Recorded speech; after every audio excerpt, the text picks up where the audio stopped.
ইসলামী ছাত্র শিবির কোন বিড়ালের কলিজা নিয়ে করা যায় না। ইসলামী ছাত্র শিবির যারা করে তারা বাঘের কলিজা নিয়ে জন্মগ্রহণ করে। যতই আসুক বিপদ, যতই আসুক বাধা, থেমে থাকে না।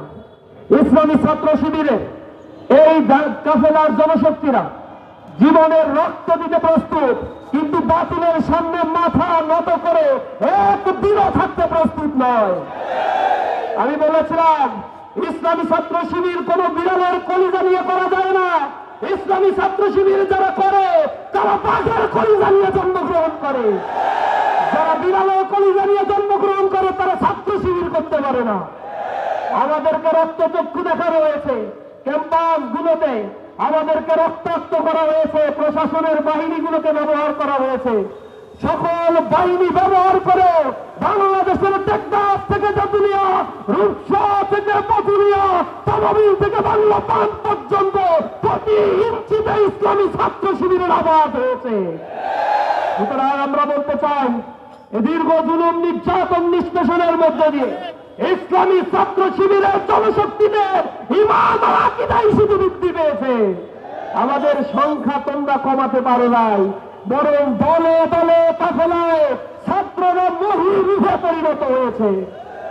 আমরা গভীর শ্রদ্ধার সাথে স্মরণ করছি আজ আমাদের প্রথম কেন্দ্রীয় সভাপতি মীর কাসেম আলী মিন্টু ভাইয়ের কথা।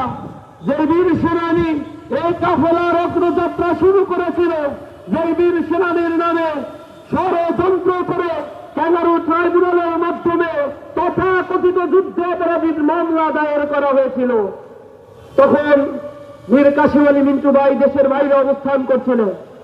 মীর কাসেম আলী মিন্টু ভাইকে বলা হয়েছিল, আপনি দেশে আসলে রাষ্ট্রযন্ত্র আপনাকে গ্রেফতার করবে।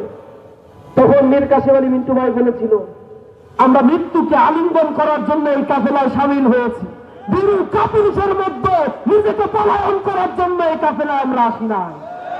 সুতরাং আমার কপালে যা আল্লাহ লিখে রেখেছে তাই হবে। শাহাদাতের তামান্না নিয়ে আমরা রাজপথে নেমেছি। শাহাদাতই যদি আমার কপালে থাকে, এর চাইতে বড় পাওয়া আমার কাছে আর কিছু নাই। তিনি বলেছিলেন, আমি বিদেশে এসেছি আমার ব্যবসায়িক কাজের জন্য। ব্যবসায়িক কাজ শেষ হলে আমি আমার মাটিতেই ফিরে যাব, যদি নসিব থাকে শাহাদাতের মৃত্যুবরণ করবো ইনশাআল্লাহ। তিনি দেশে ফিরে এসেছেন, জালিম শক্তি তাকে গ্রেফতার করেছে, তার সন্তানকে দীর্ঘ সময় কারাগারে আটকে রেখেছে। মীর কাসেম আলী মিন্টু ভাই শাহাদাতের সময় তার সন্তান কোথায় আছে, কি অবস্থায় আছে, সে সাক্ষাৎটুকু তার সন্তানের সাথে সে করে যেতে পারেন নাই। এত জুলুম আমাদের পরিবারগুলোর উপর করা হয়েছে। আমি স্মরণ করছি ইসলামী ছাত্র শিবিরের দ্বিতীয় কেন্দ্রীয় সভাপতি কামারুজ্জামান ভাইয়ের কথা, যাকে সারা পৃথিবী ছেড়ে একজন বুদ্ধিজীবী হিসেবে তিনি যে ভূমিকায় রাষ্ট্রের জন্য রেখেছেন, সাংবাদিক অঙ্গনে রেখেছেন, তাই বাংলাদেশের ইতিহাস সাক্ষী দিচ্ছে। সেই ভাইটিকে আমাদের কাছ থেকে বিদায় নেওয়া হয়েছে, বিদায় করে দেওয়া হয়েছে। আমি স্মরণ করছি ইসলামী ছাত্র শিবিরের যে সকল শত শত ভাইয়েরা জুলুম নির্যাতন নিষ্পেষণের শিকার হয়ে চিরতরে পৃথিবী থেকে বিদায় নিয়ে তারা শাহাদাতের অমীয় সুধা পান করেছে। আমি স্মরণ করছি শরীফ ওসমান বিন হাদির কথা।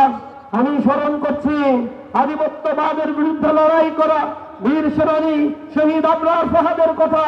আমি স্মরণ করছি বাংলাদেশের জুলাই বিপ্লবে যারা দিকের তাজা রক্ত দিয়ে ফ্যাসিবাদী ব্যবস্থার বিরুদ্ধে দাঁড়িয়ে গিয়ে বলেছিল, আমরা আজাদির সন্তান, জীবন দিব, কিন্তু কোন ভারতের কোন রাজ্যে রাষ্ট্রকে পরিণত হতে দেব না।